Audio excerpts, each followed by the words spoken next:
Google Finance provides an easy way to track and research stocks, but it does not allow you to directly buy stocks. To purchase stocks, you need to use a brokerage platform. Here's how to buy stocks using a brokerage after researching them on Google Finance. Research on Google Finance. Go to Google Finance. Visit Google Finance. Search for stocks. Use the search bar to find the stock you're interested in by entering its company name or stock ticker symbol. Review information. Google Finance provides key data such as the stock price, market performance, news, and financial reports.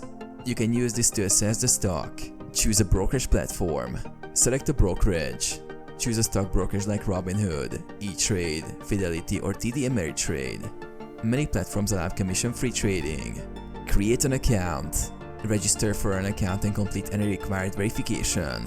Deposit funds. Fund your brokerage account using bank transfer, wire transfer, or other options. Buy the stock. Once your account is funded, search for the stock using the ticker symbol and place a buy order for the desired amount.